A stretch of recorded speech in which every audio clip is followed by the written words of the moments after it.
Bom, boa noite. Já estamos aqui a postos para começar a nossa penúltima live da Semana Internacional da Tireoide. Já está até começando a dar saudade, né? Então, olha, boa noite, Gabriel, Silvia, Josinho, Bárbara, acho que é Bárbara, né? Doutora Daniela, Vitor, Ana, tá todo mundo entrando? Deixa eu dar um teloguinho para todo mundo. Celso, Raquel. Bom, o pessoal já está entrando. Rosilda. Oi, Gabriel. A Jara, Geórgia. E agora o nosso convidado já entrou. Bom, a gente está entrando aqui na nossa penúltima live. Amanhã a gente ainda tem mais uma, às 6 horas, com o presidente do Departamento de Tireoide, Dr. Sgarbi. E agora já vou convidar aqui o nosso convidado de hoje, o Dr. Danilo, conectando e entrar aqui. A gente já vai dando mais boa noite e já posso falar para vocês irem preparando as perguntas. Oi, doutor Danilo. Muito Tudo frio bem? Aí? Aqui está um pouquinho assim, em Campinas está um pouquinho frio, sim, Cris. Uma boa noite para você e uma boa noite para todo mundo que acompanha a nossa live aqui. Boa noite. Eu estou aqui também, porque agora a gente tem looks de live, né? Então, como a gente tem... Olha, Jussara, Jussara vem todos os dias, viu? Patrícia. E a gente está, como é a internet, a gente está em vários, né, sendo acessado de vários locais. Então aqui eu estou do Rio de Janeiro e olha, para Carioca tá frio. Imagina. Né? Tô aqui com uma echarpezinha para dar uma esquentada. A gente até andou tomando chá, eu e a doutora Gisá. Andamos tomando chá em uma das lives. Aí, doutora Valéria também já entrou, Damares, de Salvador. Oi, doutora Valéria. Deixa eu ver, doutora Isabela, Amanda, Edna. Olha, já estamos chegando com um público muito bom. E eu queria, antes da gente começar... a doutora Ana Luísa Maia, que estava numa reunião online ainda agora, já está aqui com a gente de novo. Está todo mundo... O mundo digital entrou de vez na nossa vida, né? Então, antes da gente começar o papo, queria que você se apresentasse, doutor Danilo. Depois eu vou falar de onde também a gente se viu recentemente. Claro, então... Meu nome é Danilo Vilagerin, eu sou médico endocrinologista, eu sou professor de endócrino na PUC de Campinas. Eu também sou diretor do Centro de Pesquisa do Hospital da PUC de Campinas. Bom, a gente se encontrou bastante. Então, olha, já tem até gente da PUC de Campinas aí, dizendo que está muito orgulhoso. Bom, a Márcia também. A gente teve um contato longo durante 2018, porque o doutor Danilo foi presidente do Encontro Brasileiro de Tireoide, que aconteceu em Campos de Jordão, em 2018. Né? É até interessante a gente comentar, antes de começar o nosso papo exatamente sobre as dúvidas e as questões da área de tireoide, a importância, né, dos EBTs, porque acho que tem muita gente que é profissional de saúde, mas tem muita gente que é público, que está entrando aqui no nosso papo, e não sabe da importância e não sabe o que é. Olha, tem gente de Portugal, ó. Estamos internacional. Nossa, estamos internacionais, Paulo. Então, explica um pouquinho para eles a importância de um evento, por exemplo, como o EBT. Então, só para explicar quem não é da área de tireoide ou quem não é do público médico, o EBT é o Encontro Brasileiro de Tireoide. É o principal evento da tireoidologia brasileira. A gente tem a cada 2 anos, este ano era para ter em Goiânia, por enquanto está suspenso, até o departamento está discutindo com a comissão organizadora e a comissão científica uma nova forma disso por causa da pandemia. Geralmente a gente tem anos pares. E no Campos do Jordão, em 2018, foi o 18º EBT. Bom, a gente sentiu bastante frio naqueles dias lá, que estava bem geladinho. E a gente discutiu, é importante acompanhar, porque todas essas discussões em torno da tireoide são sempre para beneficiar os pacientes. Né? A gente sempre está com essa preocupação. Né? Então, vamos começar um pouquinho a ideia desse nosso papo de hoje, porque ela é para fazer uma espécie de um balanço geral e abrir a possibilidade do pessoal fazer perguntas que não conseguiu fazer durante a semana, né? E o tema da campanha, que é tireoide e Covid-19, né? A gente, infelizmente, está vivendo um mundo completamente diferente. E a primeira pergunta que todo mundo fez e que a gente tem enfatizado em todas as nossas lives é: existe grupo de risco para quem tem problemas na tireoide? Essa é uma pergunta muito pertinente, eu acho que vale a pena a gente comentar um pouco sobre ela. Então, lembrar assim, a doença, o coronavírus, a Covid-19, ela vai afetar, grande parte da população vai ser assintomática, vai ser oligossintomática. Entretanto, aqueles pacientes que têm o grupo de risco seriam os idosos, os pacientes diabéticos, os pacientes obesos, os pacientes com cardiopatia ou pneumopatia, têm maior risco de ter uma evolução mais desfavorável. As doenças de tireoide, o hipotireoidismo e o hipertireoidismo, não são fatores de risco para ter um quadro mais grave dessa infecção. Bom, e aí surgiram mais outras questões que são ao contrário, né? A pessoa que tem algum problema na tireoide, né? Se tem hipo ou tem hipertireoidismo, e aí ela acaba pegando, né, o Covid-19. O que muda? Muda alguma coisa na estratégia dela, no tratamento dela? O que acontece quando é o inverso, né? Outra pergunta muito importante também e pertinente. Infelizmente, essa infecção está aumentando e grande parte dos pacientes que vão pegar ela vão estar usando medicação para tireoide. Então, a orientação nossa é não parar a medicação. Tanto a levotiroxina como o metimazol, que é a droga antitireoidiana por causa do hipertireoidismo, a gente não deve parar, deve manter ela, não interfere na infecção. Esses são os dados que a gente tem até o momento. As pessoas também têm perguntado para a gente se quem tem hipotiroidismo ou se tem hipertiroidismo, se tem alguma mudança, não sei se já existe pesquisa sobre isso, porque a gente nunca sabe até quem é que tem, quem fica pior, quem fica melhor, quem reage bem, quem é sintomático, né? A evolução das pessoas que têm hipo ou hiper, existe já algum tipo de pesquisa nessa área? É difícil, né? Em relação à infecção pelo coronavírus, não, eu desconheço, não. Se tem uma evolução pior ou melhor, não conheço nenhum estudo. Bom, então eu queria te pedir uma outra explicaçãozinha que também veio sendo feita ao longo dessa semana toda, e que a gente até foi a primeira pergunta que a gente fez lá na primeira live da segunda-feira, né? Certo. Que o pessoal pergunta assim, doutor, eu tenho tireoide, e agora? E agora?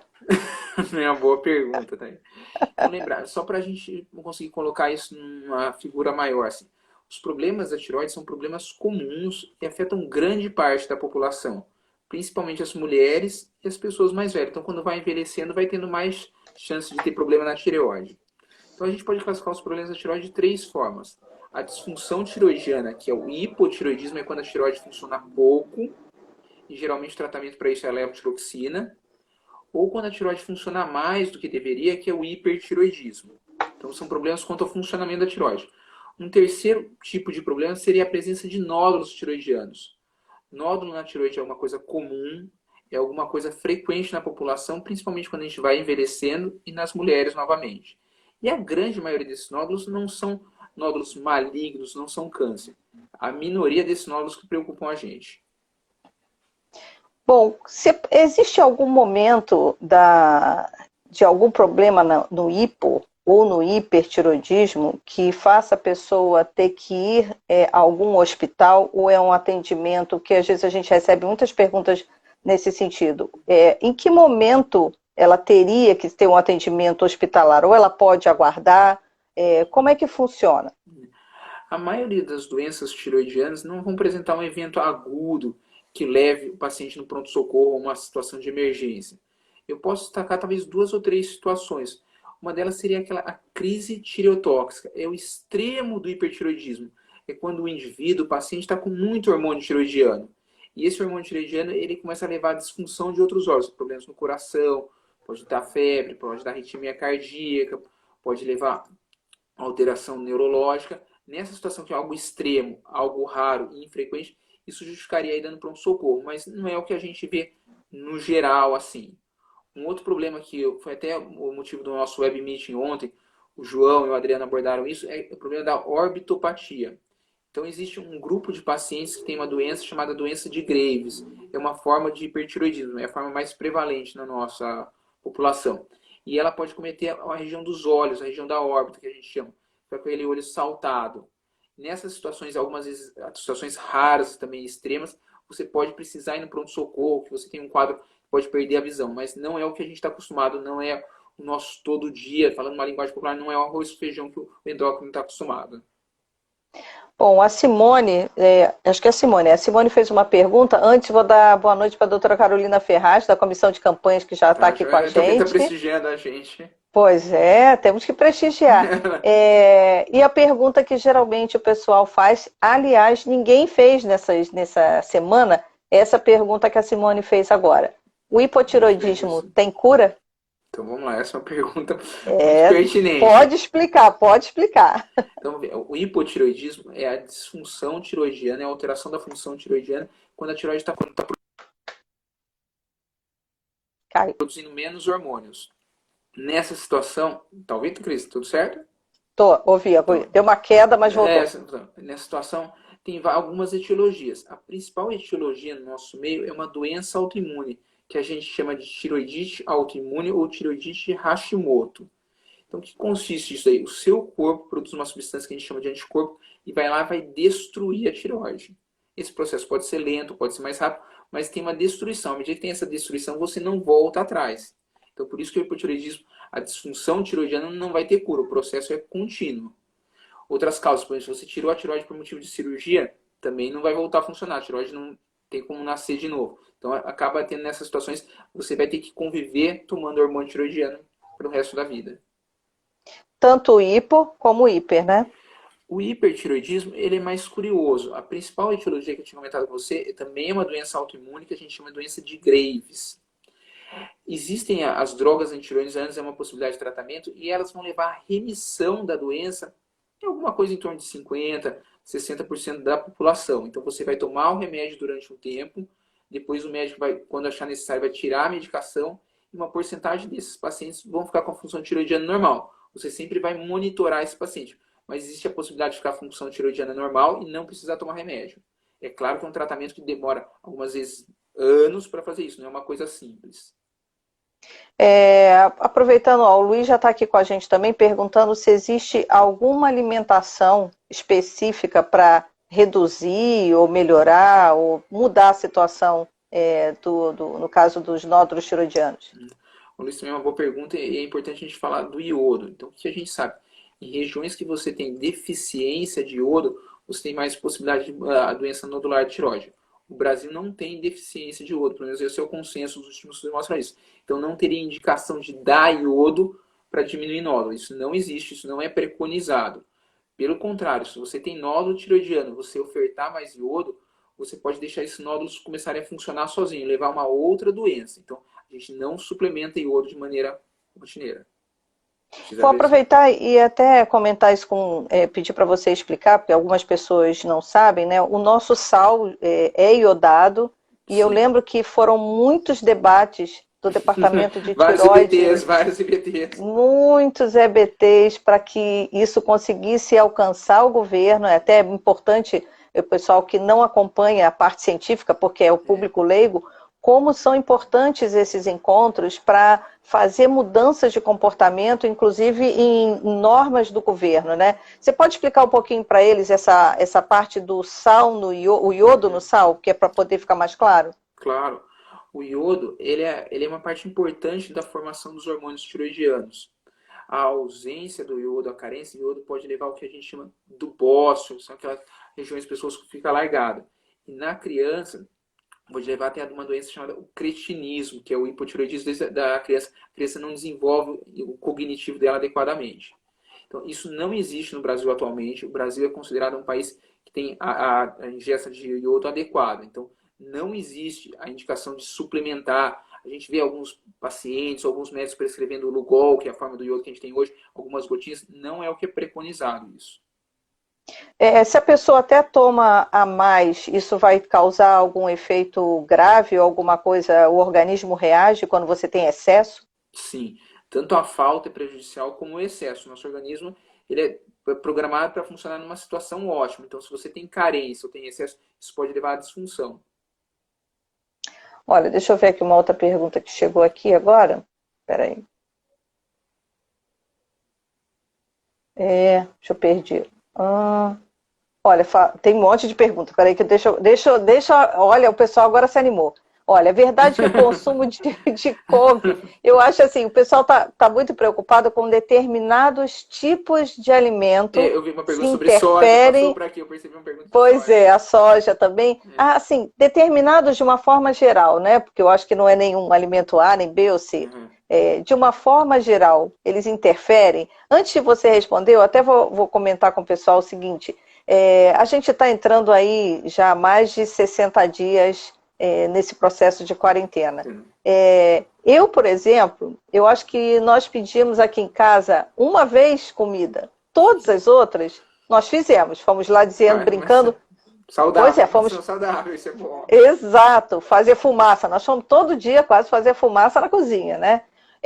O que nós sentimos é que a nossa alimentação e o nosso organismo reagiu de uma forma muito boa, né? Com inclusão de legumes, verduras, cozimento em casa, uma variação de carne, peixe, frango, né? Na medida que você pode.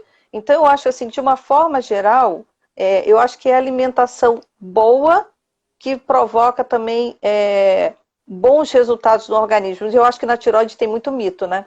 Sim, eu acho que talvez você tocou num assunto interessante. Assim, eu acho que não classificaria alimentos bons ou alimentos ruins. Eu acho que de uma forma geral não é isso. Eu acho que o que a gente preconiza, não para quem tem doença tiroidiana, para a população em geral, ter uma alimentação saudável. Então, ricas em verduras, em legumes, em frutas, diminuir a ingesta de bebida alcoólica, cessar o tabagismo, que acaba sendo um hábito, evitar a gordura e a fritura de modo geral. Acho que essas são recomendações para a população geral e, claro, que a população que tem tireoide também vai se beneficiar dessa forma.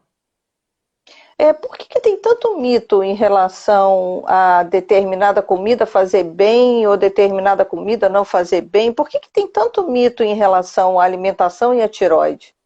O que acontece assim, a doença de tireoide é uma doença comum, assim, dependendo da faixa etária, até 15% da população tem, então é alguma coisa muito frequente isso daí. E como eu disse para você, a principal causa da doença, do hipotireoidismo no nosso meio é a doença autoimune. Então estuda-se muito se um desses alimentos seria algum fator, um gatilho para desencadear a autoimunidade. Entendeu? Talvez alguma coisa nesse sentido. Uhum. Olha, a doutora Raquel aqui está perguntando que, se, além do iodo, alguns pacientes questionam sobre o uso do selênio. Sim.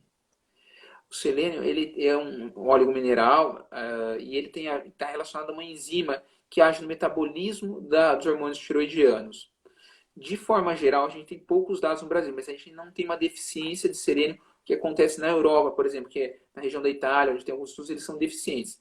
Então, de maneira geral, não existe deficiência de selênio, não teria por que suplementar em quem tem problema de tireoide. Olha, tem uma pergunta que passou um pouquinho mais lá atrás, que foi a Suelen, e ela bate com algumas questões do nosso tema e do que a gente vem discutindo em relação à preocupação dos pacientes, né? Então, ela diz que já foi a alguns endocrinologistas e ela está com um nódulo de 3 milímetros. Mas, assim, o pessoal diz para ela aguardar. Então, acho que a preocupação dela é exatamente assim, quanto tempo ela pode aguardar? A gente Uhum. tem comentado sobre isso, Isso né? é, E quais são os procedimentos que ela poderia fazer? a pergunta sua é muito bom que dá para a gente esclarecer e falar um pouco de nódulo na tireoide. Então, nódulo da tireoide é alguma coisa frequente, é alguma coisa comum, e quanto mais a gente fazer ultrassom, mais nódulo a gente vai achar. A grande maioria desses nódulos são nódulos benignos. Então, não são nódulos de câncer, não são nódulos que estão associados à malignidade. Pelo que entendi que a Suelen tem um nódulo de 3 milímetros. Então, é um nódulo Isso. muito pequenininho. Esse nódulo vai ser só a conduta expectante. A gente vai observar ele, vai acompanhar com ultrassom a cada 12 meses. A tendência é observar. Entendeu? A gente, quanto maior o nódulo, aumenta um pouco a possibilidade de malignidade. Então, o nódulo de 3 milímetros, realmente, ela pode ficar tranquila. Ela tem que só acompanhar. Isso é uma coisa bem simples. Viu, Sueli? A sua pergunta tinha ficado um pouquinho mais lá para trás, mas a gente estava monitorando ela ali, porque a gente sabe o quanto vocês ficam preocupados sobre ter certeza. A gente já tem preocupação demais nessa época, e até algumas coisas, acho que algumas crises de ansiedade podem até dar a sensação que é algum outro problema, né? Sim, com Acontece certeza. isso? Não, Ah, e assim, falando de modo geral, assim, eu trabalho no consultório também, a gente vê que a população, de modo geral, está mais ansiosa, está mais preocupada, está mais tensa, né? E isso, o estresse, que é uma coisa que a gente não consegue quantificar no laboratório, não tem como a gente medir quantas cruzes de estresse, mas é um fator negativo para várias doenças, inclusive para predispor a doenças autoimunes. Então, provavelmente, eu se fosse apostar com você, Cris, quando a gente passar essa crise, daqui 2, 3 meses, se Deus quiser, a gente vai ver um aumento de doenças autoimunes. Não só da tireoide, de um modo geral, mas a tireoide vai aparecer. Os consultórios do endocrinologista vão ter mais gente com doença na tireoide. Isso eu aposto com você. Todas as situações de Olha, estresse, a gente tem de exemplos nas guerras, depois aumenta a tendência de doença tireoidiana, autoimunidade. o pessoal pode fazer alguma coisa até para poder não provocar isso ou não tem jeito? Isso é uma situação Eu difícil. acho que no mundo Meditação? moderno, no mundo moderno, como a gente vive com essa correria agora, que tem esse estresse do coronavírus, da Covid-19, eu acho que talvez a gente, muita informação, talvez algumas vezes não é bom, assim, muita informação negativa, né? Acho que talvez limitar um pouco É, isso, né? Algumas vezes acabar deixando as pessoas, de modo geral, mais angustiadas, né? dar uma Mas aí a gente, desligada um pouquinho. Eu até assim, eu sou jornalista, mas eu também preciso, às vezes, de um dá uma relax. tempinho e Isso aí. vocês não sabem como esse papo é bom pra gente. É como se a gente estivesse saindo de casa, encontrando os amigos, conversando com eles, né? E aí eu queria aproveitar e fazer uma pergunta. Tem duas questões aqui importantes que o pessoal está comentando, que você estava falando sobre alimentação e tem muitas perguntas sobre soja, né? Se tem influência, se não tem influência, quando a pessoa está tomando alguma medicação ou não tomando alguma medicação, a gente pode dar alguma orientação para eles? Em linhas gerais, não é o que vai alterar. Assim, em linhas gerais, quem já tem o diagnóstico de tireoidite está tomando sua medicação. Não é isso que a gente vai observar. Talvez em uma situação ou outra particular a gente pode ter um caso, mas no geral não é isso que vai alterar. Entendeu? E quem já tem o É, diagnóstico de hipotireoidismo.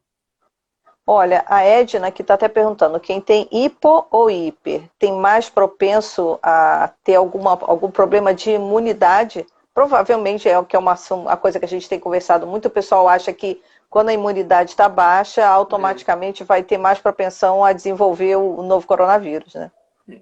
O que eu tentarei falar para a Edna é o seguinte: se você tem o diagnóstico de hipertiroidismo, de hipotiroidismo e está fazendo uso correto da sua medicação, os seus hormônios tiroidianos, o TSH que a gente dosa, T4 livre estão normais, não teria por que ter piora da autoimunidade. Entendeu? Não teria por que. Então, se você está bem controlado, acredita que sim, não é isso que vai levar. Se você está tomando o hormônio certinho, você não teria por que ter uma preocupação a mais que você seria algum grupo de risco. Né?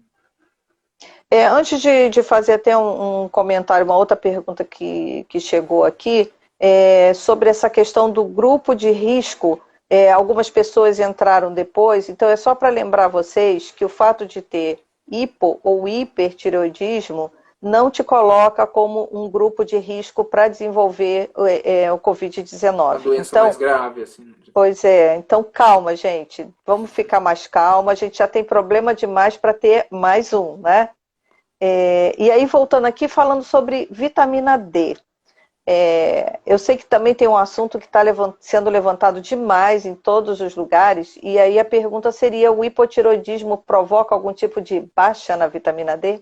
Não, então, para a gente falar um pouco da vitamina D, o pessoal do metabolismo ósseo, também da SB, a vitamina D, ela vem principalmente do sol, o sol batendo na nossa pele, que vai fabricar a vitamina D em alguns alimentos, como leite, derivados de leite. A deficiência de vitamina D não tem associação com o hipotiroidismo. O hipotiroidismo não vai causar a deficiência, a falta ou excesso de vitamina D, entendeu? O que a gente sabe dos estudos mostraram, a grande parte da população tem deficiência por hábitos de exposição solar, hábitos de alimentação, mas não existe uma relação entre disfunção tiroidiana e a falta ou excesso de vitamina D. Então, quando se fala em reposição de vitamina D, é melhor conversar com o especialista, né? Sim, e mesmo assim, é muito polêmico isso, se deve suplementar, quanto deve suplementar. Algumas coisas a gente talvez seria melhor falar com isso aí, talvez individualizar cada caso, tem seu caso. Tem gente que tem fator de risco, como osteoporose, outros não tem, quem está amamentando, então tem alguns grupos diferentes. Olha, a Edna aqui também está fazendo uma pergunta que ela tem hipotiroidismo, sente muito calor e muita insônia. Olha, Edna, antes do doutor Danilo responder, eu vou te dizer o seguinte, eu estou na menopausa, né? E também, então, eu sinto também, às vezes, muito calor e às vezes tem muita insônia, mas eu não tenho hipertiroidismo. Mas vamos ver qual é a explicação do doutor Danilo. Então, o exemplo que eu gosto de dar, a tireoide vai controlar o nosso metabolismo. Então, para quem é um pouco mais antigo, vai lembrar daquelas vitrolas, aqueles discos de vinil. E a gente brincava antigamente de mudar a rotação do disco de vinil para mais lento ou mais acelerado. Então, o exemplo que eu gosto de dar para meus pacientes é o seguinte: o hipertiroidismo, a rotação está acelerada, então a música sai mais rápida. Então você emagrece, você tem tremor, você tem calor, que é aquela queixa, tem tremor periférico, tem insônia. Então tudo que está acelerado, enquanto o hipo é o devagar. Você tem tendência a emagrecimento no hipotireoidismo tem tendência a ganhar peso, tem tendência à intolerância ao frio. Então são esses extremos que a gente tem. Quando a Edna falou sobre isso é uma questão de ajuste de medicamento ou faz parte do quadro do próprio do hipertiroidismo mesmo? O hipertiroidismo dá esses sintomas clássicos, ele tem esses sintomas que são bem típicos dele, entendeu? Mas algum tipo de medicação pode melhorar, controlar, Sim, etc, alguma coisa? sim. Hoje existem drogas antiroidianas que fazem mais de 75 anos que são usadas para bloquear isso e a tiroide voltar ao normal, funcionar normal. Viu, Edna? Então, olha, quando você ficar com insônia, você vai lembrar de mim e aí você, de repente, vai dizer assim, e a Cris acho que também pode estar com insônia agora, viu? Aliás, essa noite eu dormi muito bem, graças a Deus. Cris, Aí, olha... isso passou, eu estou acompanhando também aqui, uma questão acho pertinente, a gente está falando sobre fator de risco, doença tiroidiana, e eu perdi o nome de quem perguntou sobre câncer de tiroide. Quem tem câncer de tiroide é fator de risco para desenvolver uma doença mais grave da infecção pelo Covid-19. Então, o câncer de tiroide, se a gente for ver dentro dos espectros dos cânceres, é um câncer geralmente muito indolente. É um câncer que dificilmente vai levar a matar alguém por câncer de tiroide. Na sua apresentação típica, é um câncer que a cirurgia é muitas vezes curativa e quando não for o tratamento ou com radiodo ou com segmento, muitas vezes é resolutiva. É uma pequena parcela desses pacientes com câncer que vão complicar. Então, de modo geral, para aqueles pacientes que já operaram, estão tomando hormônio tiroidiano e também o antecedente de ter câncer não vai ser um fator de risco para o desenvolvimento na eventualidade de uma infecção mais grave. Isso não. Existe só uma pequena parcela, são aqueles pacientes que têm um câncer, que já têm metástase no pulmão, que estão tomando drogas mais pesadas, vamos colocar assim, que esse sim teria um fator de risco para um acometimento mais grave pela infecção do Covid-19. A gente sabe que... Foi claro, acho que deu para... Depois a gente vai ver aqui a resposta se elas entenderam, se a pessoa que perguntou entendeu.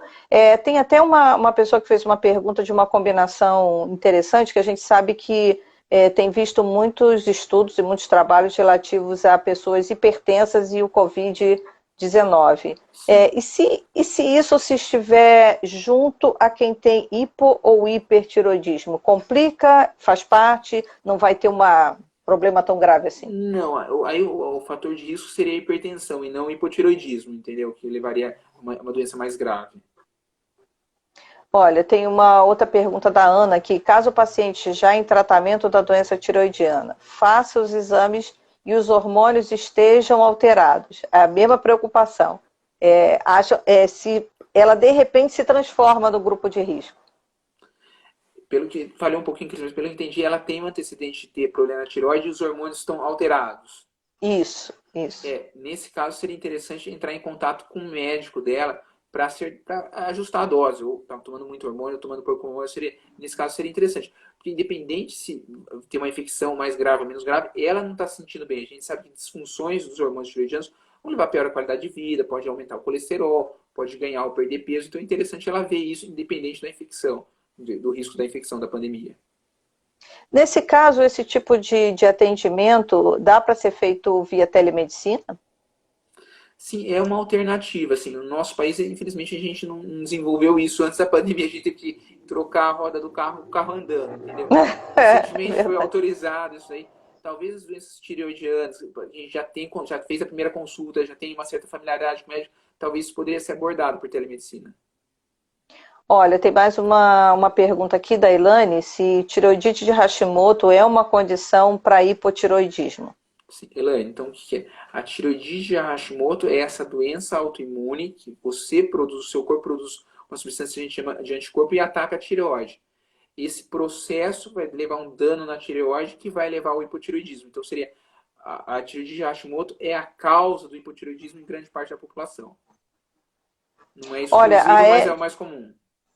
A Edna, que a gente tinha falado sobre, acho que o calor e da insônia, Edna, vê se é isso mesmo que eu acertei, ela está perguntando, então, se esses sintomas que ela está sentindo são normais, a insônia e o calor. São do hipertireoidismo, né? São decorrentes ao hipertireoidismo. Olha, ela está até na dúvida, né?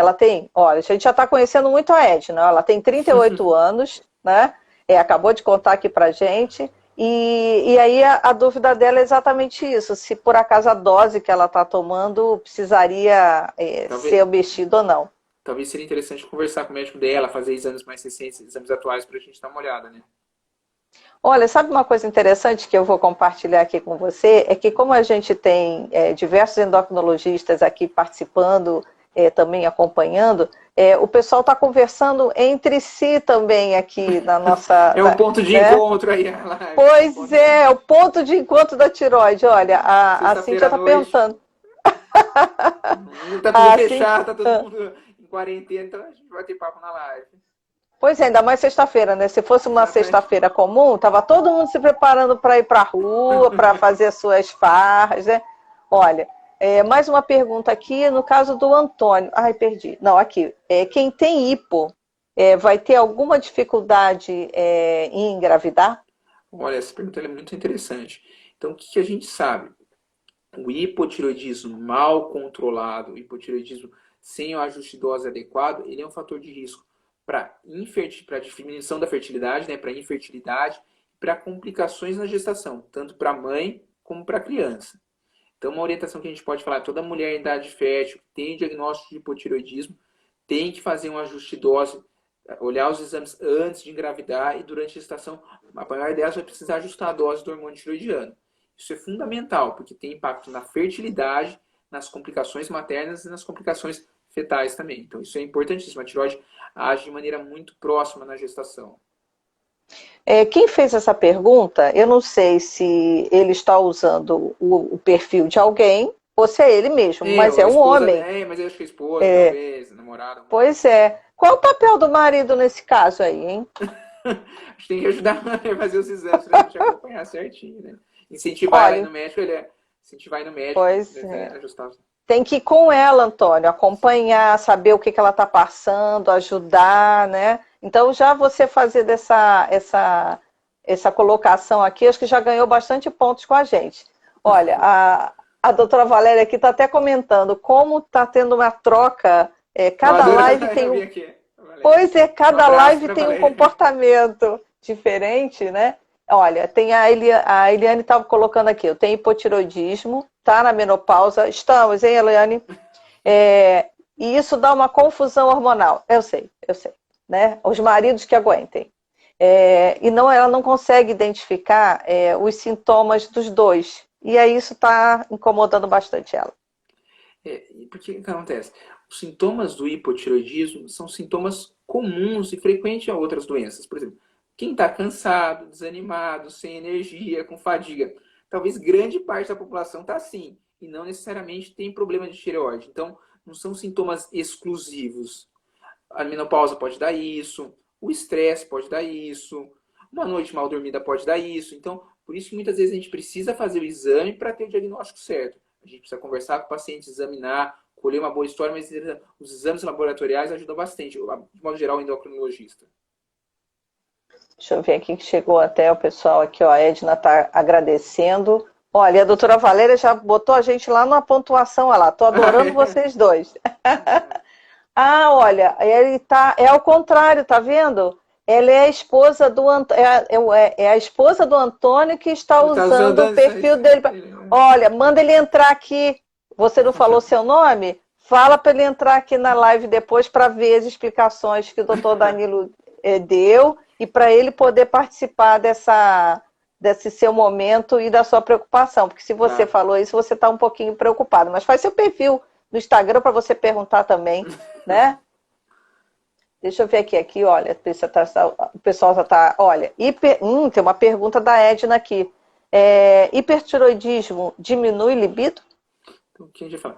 A disfunção tiroidiana, quando eu falo disfunção, é a alteração da função tiroidiana, tanto para mais como para menos pode alterar a libido. Se você tem o diagnóstico de hipotiroidismo, está tomando a medicação, os seus exames estão corretos, não é para ter nenhuma alteração.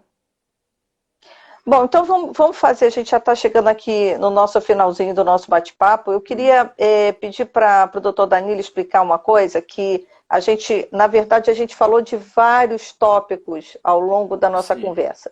E eu acho que uma das questões é essa que colocou a doutora Leilane, não conseguiu enxergar o seu nome daqui. não é sempre culpa da tireoide, né? Não, não é. O que eu volto a falar, assim, as doenças da tireoide são doenças frequentes e doenças comuns. Assim, aumenta quando a gente fica mais velho, vai aumentando a frequência dela na população. E não são sintomas exclusivos da tireoide. A gente já comentou por 2 ou 3 oportunidades. Então, é importante procurar o médico, é importante fazer os exames para a gente ter o diagnóstico. Senão a tireoide acaba sendo culpada, muitas vezes ela não é. Olha, ela é culpada e às vezes o pessoal diz que ela é o problema, porque ela chega e fala, eu tenho tireoide e todo mundo fica, né, achando que o fato de ter é o problema. Então, gente, a gente procurou esclarecer o máximo de perguntas acho que conseguimos responder a todas as perguntas que chegaram. Foi um grande número de perguntas. Amanhã a gente continua. E olha, o Antônio disse que o celular é a Joana, o nome dela, né? Que está usando o perfil do Antônio. Olha aí, o perfil do Antônio não é o Antônio, é a Joana, e ela disse que o celular dela está horrível. Não, mas Joana, a gente conseguiu. A gente conseguiu te responder, né? Olha, o pessoal está gostando aqui da nossa interação. Disse que é a primeira vez que você está assistindo. Olha, Edna, as outras lives estão no nosso canal da tireoide no Instagram. E amanhã a gente ainda tem mais uma, que é bem específica, que é sobre oftalmopatia de Graves. Olha, tem tanta pegadinha, viu, doutor Danilo, dessas palavras. Olha, que eu tenho que falar devagarzinho, que é para não falar errado, né? Então amanhã a gente tem mais uma. O pessoal está brincando aqui, ó. Olha, a doutora Valéria quer até pedir música. Não, a música deixa para você, você canta. Olha, pois é, a gente ainda não cantou em nenhuma live, né? Mas a gente pode pensar no assunto. O Sgar amanhã canta com você, Cris. Ai, meu Deus. Será que ele vai? Olha, gente, então a gente já está encerrando aqui. A gente acha que conseguiu responder praticamente todas as perguntas. Foram muitas perguntas, então é legal porque a gente tem uma série de comportamentos diferentes. E esses comportamentos diferentes, eles ajudam também a gente a montar uma série de colocações dentro do site do departamento, que é tireoide.org.br, né, onde vocês vão lá e vão encontrar um monte de explicações, um monte de questões para ajudar nesse dia a dia que a gente sabe que é cheio de dúvidas e agora a gente ainda está vivendo com angústia. Doutor Danilo, queria que você se despedisse do pessoal, falar um pouquinho, dar um tchau para o pessoal. Tá. Cris, eu agradeço muito o convite, a gente ter conseguido fazer isso. Acho que tem bastante gente durante a live. Consegui a maioria das perguntas, a gente conseguiu debater. E minha primeira experiência com a live foi muito positiva também. Gostei muito também. Isso aí. Muito legal a gente poder ajudar a população. Agora dá até pra gente dar uma relaxada, ver um filminho, comer uma pipoca, dar uma descansadinha. Gente, por favor, mantenham a calma, não se estressem. Se vocês tiverem dúvidas ou estiverem angustiados, mandem um recadinho pra gente que a gente vai tentar na medida do possível. A gente sabe que existem regras do Conselho Federal de Medicina sobre a importância de fazer o exame certinho, tudo direitinho, e o departamento segue isso com o maior carinho, mas o que a gente puder ajudar vocês para poder acalmar nesse momento de tanta angústia que a gente está vendo, né, a gente vai ajudar. E olha, vai passar, tá? Calma, que vai passar. É só ter um pouquinho de paciência, né? A gente já viveu tantos anos, o que são 3 meses, 2 meses. Vai ter muitos meses aí para a gente poder passear na rua, fazer nossos passeios, viajar, ir para os congressos, tá bom? Então mantenham a calma e a gente espera amanhã vocês na última live da Semana Internacional da Tireoide, às 18 horas, com o presidente do Departamento de Tireoide, Dr. Sgarbi, né? Então amanhã a gente se encontra aqui na mesma bate-hora, no mesmo bate-canal. Tá, João. Então uma boa noite a todos.